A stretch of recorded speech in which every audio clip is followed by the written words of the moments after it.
Olá, família! Sejam todos bem-vindos ao estudo diário das Escrituras. Hoje nós vamos começar o livro de Elamã.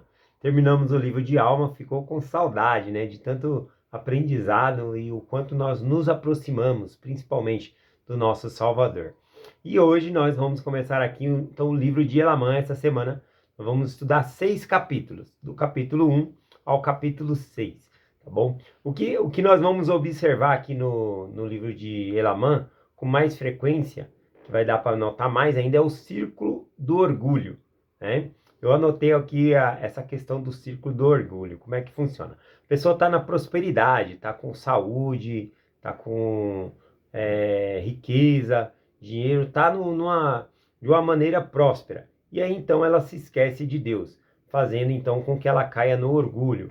O orgulho faz com que ela cometa pecados, e o pecado traz a destruição e sofrimento. Quando a pessoa cai no sofrimento, então ela começa a se humilhar perante Deus para sair desse sofrimento.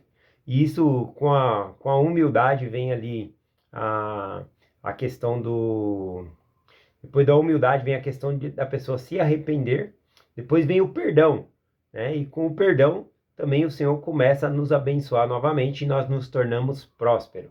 E aí novamente começa o círculo do orgulho. A pessoa está próspera, seja, cai no orgulho, cai em pecado, cai em destruição, sofrimento, aí se humilha, se arrepende, é perdoado, é abençoado e se torna próspero de novo. Então, no livro de Elamã a gente vai ver muito sobre esse ciclo do orgulho que tem em todo o livro de Mórmon, tá bom? Mas aqui vai dar para ver mais claramente esse ciclo, porque em poucos anos aqui a gente vê esse ciclo se rodando aqui, tá bom? Bom, outra coisa que nós vamos reparar aqui no livro de Elamã é sobre o inimigo, tá bom? Até agora no livro de Alma a gente estava vendo os lamanitas como inimigos e os nefitas ali, né? Só que agora o inimigo é interno. A gente vai ver que o próprio problema é o coração, né? A gente vai ver sim algumas batalhas dos lamanitas, como no próprio capítulo 1 aqui, mas o problema é interno, né? Essa questão do orgulho. Os próprios nefitas se sabotam, né, nessa questão aqui, tá bom? A gente vê então que o inimigo ele é mais sutil. Ele faz então combinações secretas entre o próprio povo de Nefe ali, tá bom? É como você está numa partida de futebol, mas todo mundo está com a mesma camisa, então você não sabe quem é o seu adversário. Então aqui a gente vai ver que os próprios adversários são os próprios nefitas mesmo. Vamos começar aqui então no capítulo 1, do versículo 1 em diante aqui. Diz assim: E então eis que aconteceu que no começo do 40º ano em que os juízes governavam o povo de Nefe, surgiu uma série de dificuldades entre o povo de Nefe. Olha só, então aqui diz que surgiu uma série de dificuldades. Mas qual é a raiz do problema? O que trouxe essa série de dificuldades aqui para eles, né? Ou seja, por que eles estão nessas dificuldades aqui? Vamos ver, o versículo 2 responde: Pois eis que Paurã havia morrido, trilhando o caminho de toda a terra. Por essa razão surgiu uma séria contenda sobre a qual dos seus irmãos, ou seja, filhos de Paurã, ocuparia a cadeira de juiz. Então a gente vê aqui que as sérias dificuldades que eles estavam tendo era uma questão política, uma questão de quem ia ser o próximo governante ali, tá bom? Versículo 3 aqui a gente vê. Ora, estes são os nomes dos que disputavam a cadeira de juiz, que também causaram contendas entre o povo: Paurã, Paanque e Pacumene. Então, ao invés de causarem união e paz do povo, não, eles estavam fazendo contenda, né? Fez com que o povo se dividisse em 3 partes ali. Ora, estes não são todos os filhos de Paurã. Outra coisa aqui triste, né? Porque eles estavam disputando, causando contenda e eram irmãos, né? Ou seja, Paurã, ele era o juiz supremo da terra. E a própria Escritura ensina que nós devemos ensinar, não permitir que nossos filhos briguem entre si, né? E aqui a gente vê logo, após a morte do pai, eles brigando aqui para ver quem ia assumir a cadeira de juiz aqui. Então diz aqui, que ele tinha muitos filhos, mas esses 3 aqui é que estavam querendo a cadeira de juiz. Mas Mas esses são os que disputavam a cadeira de juiz. Portanto, causaram 3 divisões entre o povo. Não obstante, aconteceu que Paurã foi eleito pela voz do povo, como juiz supremo e governador do povo de Nef. Aqui a gente vê como se fosse uma eleição, né? Mas sempre quem substituía era um da família. Por isso que estava a disputa entre os 3 filhos aqui, tá bom? Porque os 3 quis governar ao mesmo tempo. Então não é bem uma democracia, né? Inclusive quem explica isso é o próprio rei Benjamim. Não, Mosias explicou isso, era o último rei, tá bom? Tá lá em Mosias, capítulo 29, do versículo 26 ao 29, ele explica isso da voz do povo apoiar aquele que ia ser o próximo governante, juízes menores. É semelhante ao que acontece na igreja. A gente também apoia os líderes da igreja, levanta a mão em sinal de apoio, tá bom? Mas não significa que é uma votação, né, que nós fizemos para colocar o líder lá. O líder é escolhido por Deus. Aqui tinha uma certa democracia para apoiar o juiz, tá bom? Também tinha esse tipo de apoio aqui. E continuando aqui, versículo 6. E aconteceu que Pacumene, vendo que não podia obter a cadeira de juiz, uniu-se à voz do povo. Então, Pacumene fez o certo aqui, ele uniu-se à voz do povo, à vontade do povo aqui. A gente vê nas eleições o seguinte: aquele que nós não votamos ganhou, aí eu vejo muita gente torcendo contra, que dê errado, né? E fica até feliz quando dá alguma coisa errada. Então não, a gente tem que torcer pelo governo, torcer que Deus ilumine, que Deus dê sabedoria, que a pessoa se arrependa, faça o que o Senhor quer que faça ali, né? Na posição de governante. A gente não pode torcer o contrário, né? Tem que fazer igual o Pacumene aqui, se unir à voz do povo, querer o bem do povo, tá bom? E não causar contenda, né? Tem gente que prefere causar contenda para dizer que o governo tá mal, né? A gente tem de tudo aí na política. Então, aqui a gente viu que o problema aí deles aqui era uma questão política, né? Quem ia governar aqui. Versículo 7 em diante aqui diz assim: mas eis que Paanque, né, que era o outro filho aqui, e aqueles que queriam que ele fosse governador, ficaram muito irados.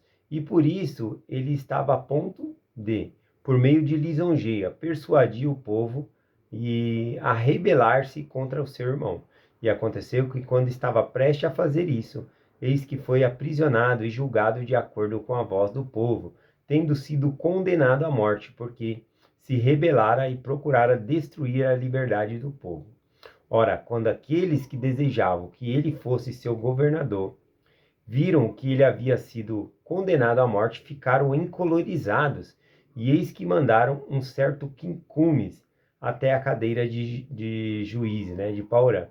E ele assassinou Paurã enquanto estava sentado na cadeira de juiz. E Quincumes foi perseguido pelos servos de Paurã. Mas eis que tão rápida foi a sua fuga que ninguém conseguiu alcançá-los. Então aqui a gente viu que o outro irmão não aceitou, né, Paanque aqui, e mandou ali ele fez uma contenda entre o povo, né, ele queria se revoltar e pegar a cadeira de juiz ali. Porém, a minha luz acabou aqui, né, da ring light aqui. Vamos seguindo aqui sem essa luz da ring light mesmo. Bom, então ele foi condenado à morte, porque isso causa muita destruição entre o povo. Após serem condenados à morte aqui, aqueles que haviam apoiado ele ficaram encolorizados, e aí então enviaram esse Quincumes. Interessante, esse nome Quincumes, ele parece que tem uma descendência entre os Jareditas. Provavelmente ele era um descendente dos Jareditas, tá bom? Porque aqui nas Américas tinha vários povos, tá bom? Inclusive quando Nef chega aqui, né, já tinha outros povos aqui, tá bom? Então esse nome Quincumes aqui provavelmente era um dos descendentes de Jareditas aqui. Continuando aqui, então a gente vê aqui que ele vai lá e mata, né? Ele mata o Paurã na cadeira de juiz. Continuando aqui o versículo 11. E ele reuniu-se, ou seja, Quincumes, né? Reuniu-se com os que haviam enviado E todos eles fizeram um convênio, sim, juraram por seu eterno Criador, que ninguém diria que Quincusme assassinara Paurã. Então aqui a gente vê uma combinação secreta, né? Inclusive os líderes antes não haviam traduzido os registros dos Jareditas, não colocou a público para todas as pessoas, para que as combinações secretas não ficassem conhecidas ao povo. Mas o povo fazia a combinação secreta porque o inimigo fazia e colocava essas coisas no coração deles. Então aqui a gente vê a origem, né, dessa combinação secreta. A origem, assim, entre eles, né, do povo de Nefe aqui, tá bom? Porque já existia a questão de combinações secretas, ela é antiga. A gente vê lá no livro de Éter, capítulo 8, falando das combinações secretas, inclusive fala para os últimos dias também, advertindo nós contra as combinações secretas, né? Contra não somente facções criminosas que se unem para o crime organizado, mas a gente vê isso no meio da política em vários outros aspectos aí também, tá bom? Então, a gente vai ver que essas combinações secretas, elas persistem na Terra. Só nessa semana aqui, a gente vai ter essas combinações secretas no capítulo 3 de Elamã, no capítulo 6 também. Depois da vinda de Cristo, lá em quarto Nefe também, a gente vê voltando a combinação secreta, tá bom? E isso é um símbolo também da segunda vinda de Cristo, né? Por exemplo, aqui faltava, eu acho que 52 anos para a primeira vinda de Cristo.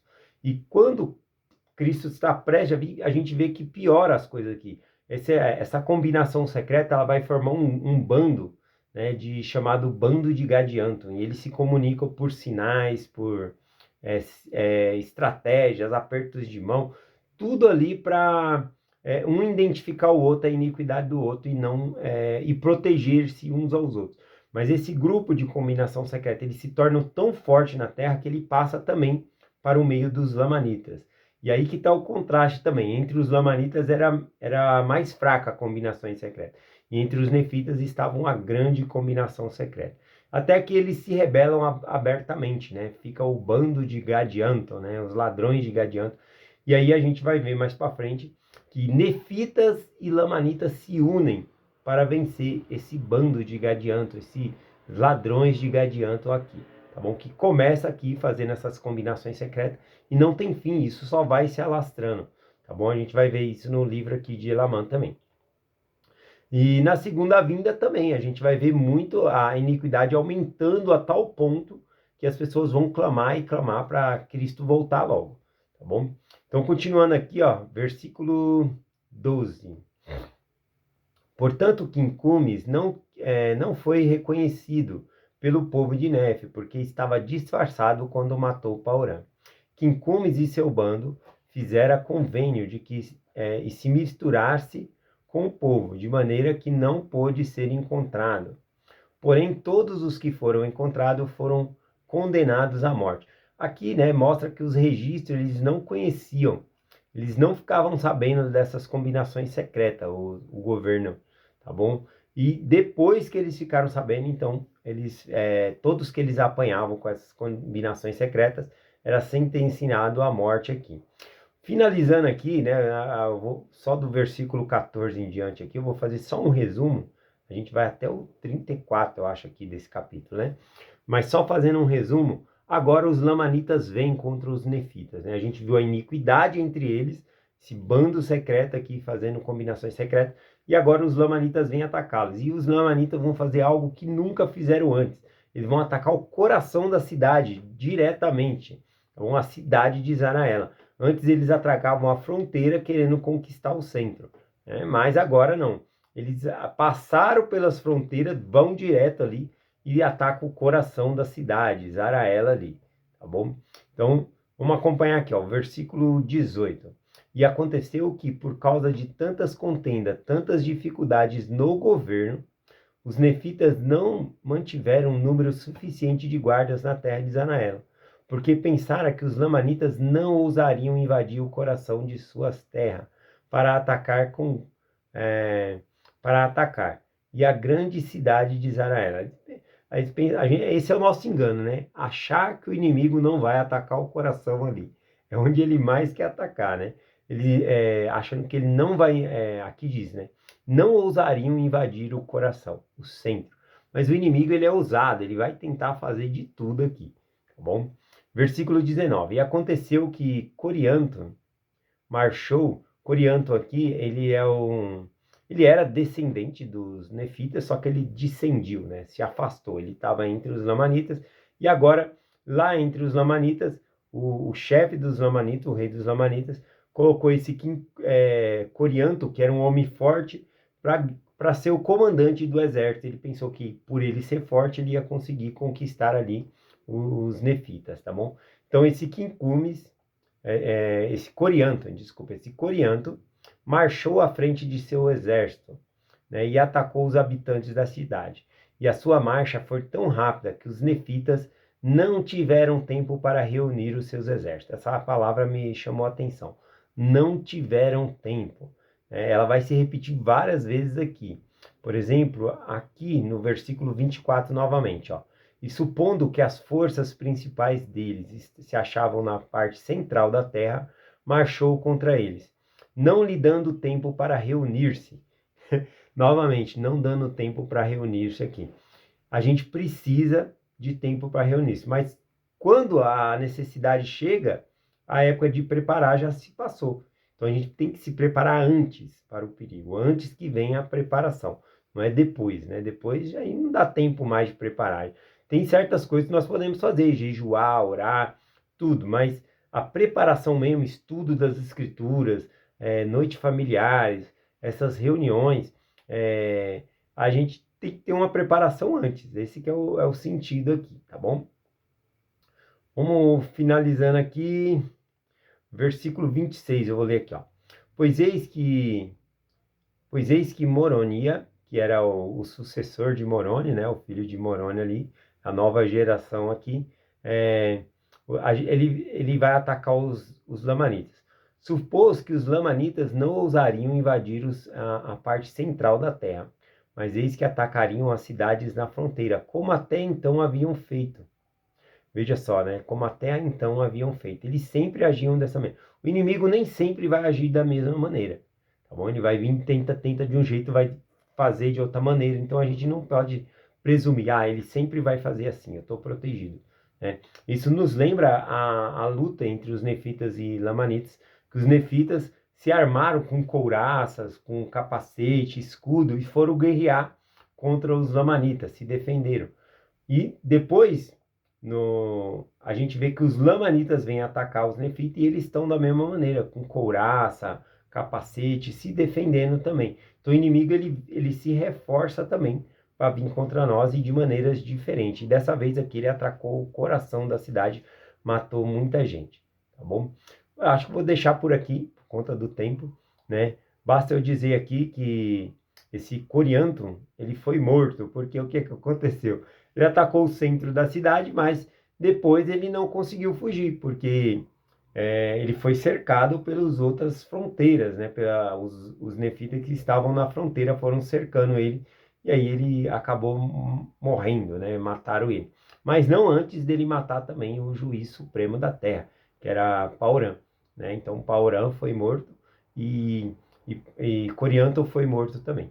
E aí então eles venceram esse exército dos lamanitas. Mas o grande inimigo aqui, no livro de Elamã, a gente vai observar que é os próprios nefitas, tá bom?